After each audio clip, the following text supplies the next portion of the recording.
In recent months, we have seen how speculation took place in regard to certain foodstuffs and other agricultural commodities.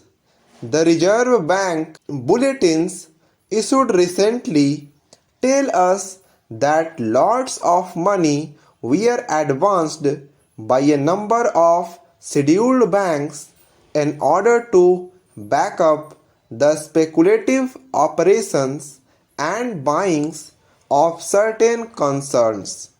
Similarly, monies had been advanced for speculative purchasing with regard to other commodities. Such things are happening. But the point is that these speculations go on merrily in this country, supported by those very elements who control the stock exchange and the financial world of our country.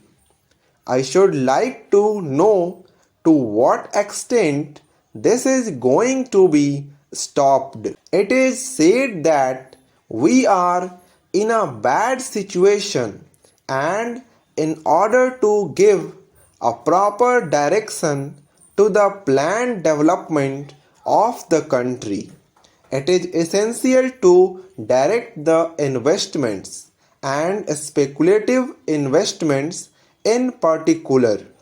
How much this measure conforms to these, I should like to know from the government.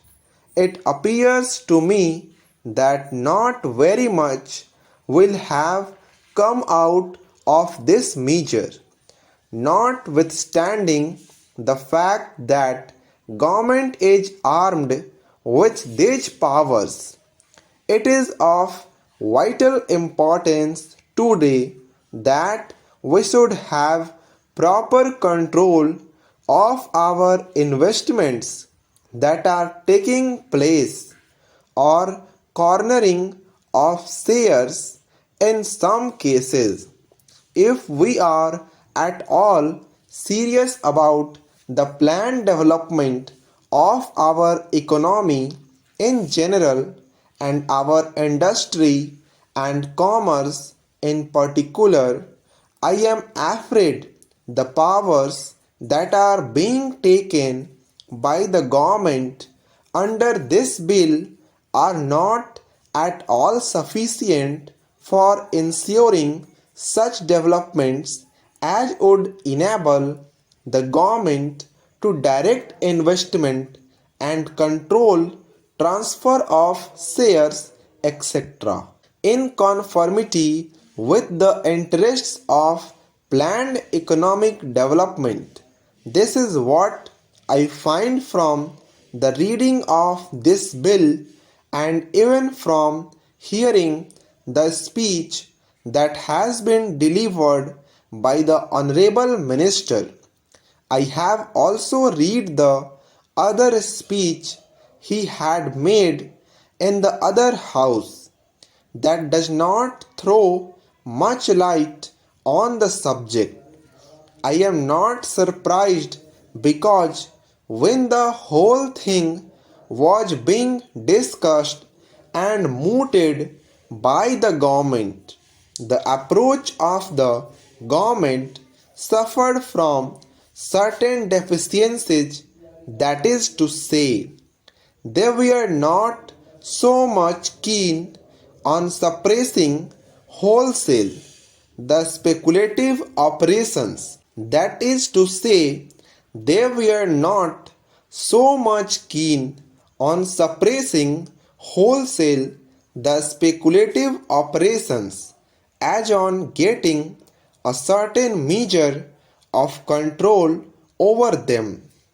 Today, the time has come for making up one's mind with regard to the speculation business as a whole. This is the most important thing. With regard to investment, it has been said very eloquently in these documents that after all, a person should have an opportunity of investing his funds, and therefore he should have a chance of going to the market and buying some shares. I can understand it, but what is the protection against his being cheated by certain people who have taken command of the stock exchange? What is the guarantee against that? Blank transfer is there. It is not abolished. Forward trading is there. Contract is provided for. It is not abolished. Para. Also, there are other ways and means of cheating the common man. As we find today, the common man goes in for investment. Very genuinely, he goes in for investing because he wants to save some money for bad days. Now, what is the protection in this bill which would save his money? I find that there is no such effective guarantee.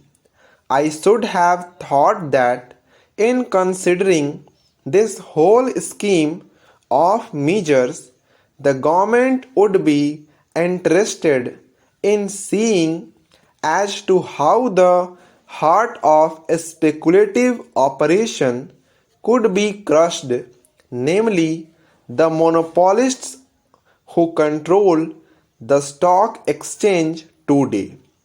It is essential to hound them out of the field altogether.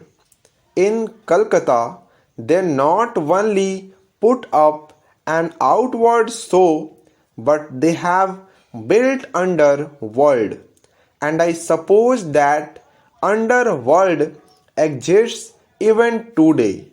A police raid took place, telephone system and the whole paraphernalia was discovered, which showed that certain big men in the stock exchanges were carrying on subterranean business.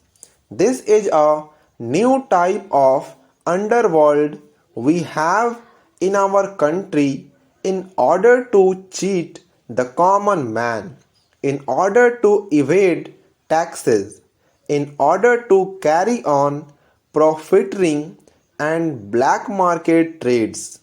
Lots of things came to light that day, and the newspapers gave a lot of publicity. We came across certain very big people. Some of them are very well known patrons of the Congress party, the ruling party, who were hauled up in this fashion. What has happened to them? We would like to know when we discuss such a measure.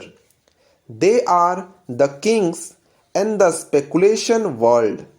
They are the tycoons of that field. I would like to know what has happened to such people.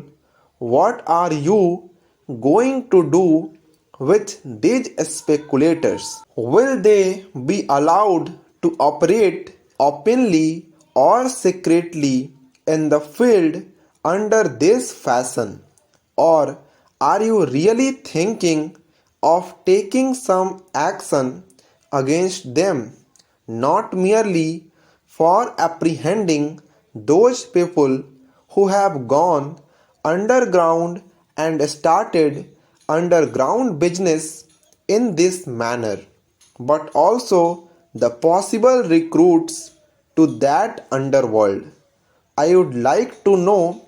This is what the government should tell us. It is no use trying to bring in all technical questions, explaining one clause after another. This is important, but what we would like to know from the government is how you are going to check these elements. Who sit on top of the country as far as the stock exchange is concerned? These are very big and powerful people, and they need to be suppressed with a heavy hand in the interests of our economy. I find the Honorable Minister piloting this bill is completely indifferent to that aspect of the matter. There have been cases where a person, a speculator, so to say, goes in for heavy purchases at one time. The heavy pressure boosts up the prices. Then he starts selling it, thereby realizing the money he had spent for buying certain shares in the market.